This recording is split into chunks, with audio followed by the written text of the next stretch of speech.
Hello friends, कैसे हैं आप लोग। काजल शर्मा ब्लॉग्स में आप लोग का स्वागत है। और आज है हमारा नवमी, तो आज हम खिलाने वाले नौ कन्याओं को। तो आज के ब्लॉग की शुरुआत हो रही है नौ कन्याओं के भोजन के साथ ही। तो मैं यहाँ पे खाना बनाते हुए, क्योंकि प्रसाद पहले बना था, तो मैं सुबह सुबह उठ के फटाफट मैं नहा ली थी और घर में झाड़ू पोछा वगैरह सब कुछ धुला चुका था और मैं यहाँ खाना बना रही थी। तो आप लोगों को जैसा पता ही है कि नौ कन्याओं को क्या प्रसाद में क्या खिलाया जाता है। तो आज प्रसाद में था पूड़ी, काले चने वाले छोले, सफ़ेद चने वाले छोले, क्योंकि बच्चों को बहुत पसंद आते हैं, और हलवा था। तो यहाँ मैं फटाफट बना रही थी, क्योंकि फिर बनाने के बाद फिर से नहा के पूजा करना था। पूजा करने के बाद फिर कन्याओं को खिलाना था। तो यहाँ मैं सब्जी वगैरह सब कुछ बना चुकी थी, हलवा वगैरह सब कुछ बन चुका था। और यहाँ मैं पूड़ी तलते, और आप देख सकते हैं मेरी सारी पूड़ियाँ बिल्कुल फूलती हुई। तो मतलब कि यहाँ पे प्रसाद का जो खाना था वो बन चुका था और जल्दी जल्दी बनाए थे। और यहाँ देखिए मैंने इधर बहुत सारी मैंने पूड़ियाँ में तल के मैंने रखी थी। और ये देखिए यहाँ पर बेली हुई पूड़ी है और जल्दी जल्दी कर रही थी, क्योंकि आज के दिन कन्याओं को बहुत जगह जाना रहता है खाने के लिए। तो सभी काम फटाफट। और ये रही हमारी माता जी। और इधर देखिए मैं आपको दिखा रही हूँ, इधर मेरा हलवा बन के रेडी हो चुका है। तो लगभग प्रसाद का सारा खाना बन चुका है। तो अब हम लोग करेंगे पूजा। आइए मिल लीजिए हमारी माता रानी से। तो अब हम सभी लोग पूजा करके आएंगे यहाँ पे कन्याओं को खिलाने के लिए। तो देखिए हमारा छोला वगैरह जो मतलब बोलते सफ़ेद चने की सब्ज़ी, वो सब कुछ बन चुकी थी। और ये रही काली चने की सब्ज़ी। और आज के प्रसाद में काला चना होना बहुत ही ज़रूरी होता है, क्योंकि कहते हैं ना कि कन्याओं को काला चना, पूड़ी, आप मीठे में कुछ भी खिलाइए, खीर खिलाइए, हलवा खिलाइए, जो भी खिलाइए।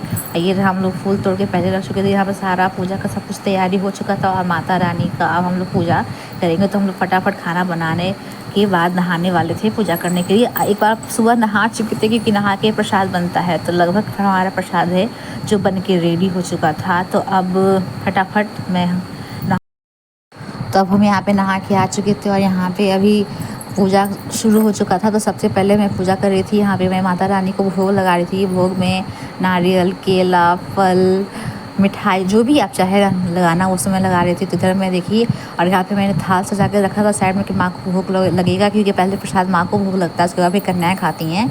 तो इधर देखिए, इधर मैं पूजा कर रही हूँ और बिल्कुल टाइम से हो रहा था, कुछ भी ज़्यादा देर नहीं होता। अभी लगता है कि 8 बज रहे होंगे, सुबह के 8 बज रहे थे। तो मैं इधर पूजा कर रही थी।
तो यहाँ मेरा पूजा हो चुका है और अब हम लोग भोग की थाल को तैयार करेंगे। तो इधर देखिए हमारा भोग का थाल तैयार हो रहा है।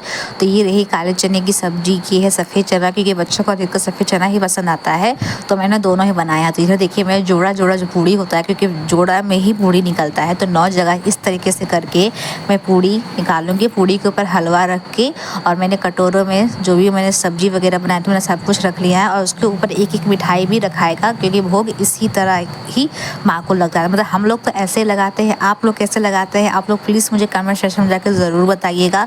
तो आप देख सकते हैं कि ये 7 जगह 7 जोड़ों का जो पूड़ी है उसका वो निकल चुका है। अभी 2 जगह और निकलेगा, जोड़े में ही वो निकलेगा। तो इधर मैं पूड़ी को जोड़े में निकालते हुए प्रसाद को इधर मैं थाल में सजाती हुई, और इधर आप देख सकते हैं कि सारा प्रसाद को मैंने एक जगह ही मैंने कर लिया है, क्योंकि प्रसाद निकालने में आसानी हो। तो इस तरीके से हमारे यहाँ जोड़ों में ही दुर्गा माँ को भोग लगाने के लिए हम लोग प्रसाद निकालते हैं। और जो सब्जी मैंने साइड में निकाली कटोरे में, उसको भी मैं यहाँ प्लेट में रखूँगी। तो मैं यहाँ पे प्रसाद निकाल रही हूँ, और मम्मी अभी नहाने गई, क्योंकि मम्मी जब तक आएगी नहीं तब तक मतलब कि थाल दुर्गा माँ को हम लोग नहीं देख सकते, क्योंकि तीनों लोग जो भाभी हैं मम्मी हैं हम तीनों लोग का हाथ थाल में लगेगा, जो दुर्गा माँ को फिर भोग चढ़ेगा। तो इधर मैं देखिए पूड़ी जो है 9 जगह मैंने जोड़े में पूड़ी निकाली हूँ। ये रहा का सफ़ेद चने की सब्जी और काले चने की सब्जी भी है। मैं इसी प्लेट में मतलब इसी जो पीतल का थाल होता है पीतल के थाल में ही निकलता है। आप पता नहीं आप लोग के यहाँ कैसे क्या निकलता है मुझे नहीं पता, लेकिन हम लोग में ये पीतल के थाल में निकलता है। तो आप लोग में कैसे होता है आप लोग प्लीज़ मुझे कमेंट सेक्शन में जाकर ज़रूर बताइएगा। तो यहाँ पे इस तरीके से मैं दोनों कटोरियों को मैं रखने प्लेट में रख लिया। और ये है सोन पापड़ी की मिठाई, जो कि पूड़ी और हलवा के ऊपर जाएगा एक एक मिठाई, जो कि दुर्गा माँ को भोग लगेगा। और जब शाम को जब भोग उतरेगा तो फिर हम जो जितने भी परिवार के लोग होते हैं वो सारे भोग के प्रसाद को खाते हैं।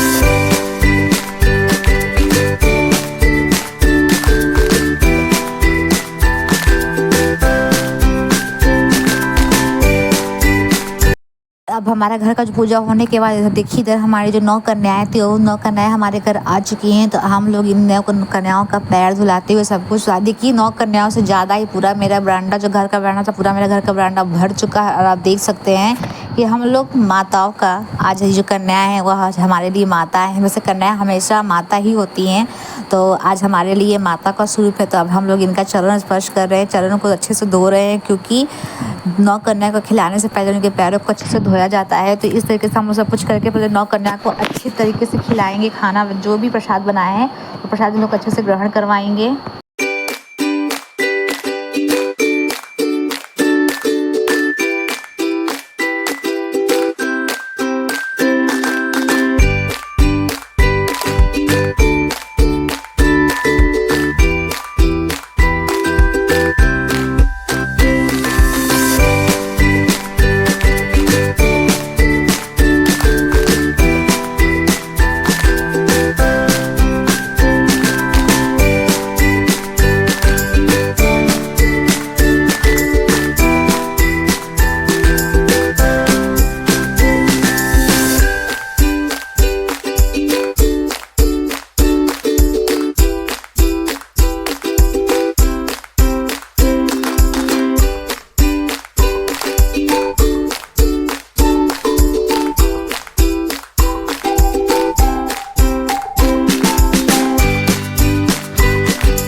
यहाँ पे सारी कन्याएं प्रसाद खाते हुए और बहुत जगहों से कन्याएं खाकर आ चुकी थी, तो इसलिए उन लोग का बहुत ज़्यादा खाने का मन नहीं था।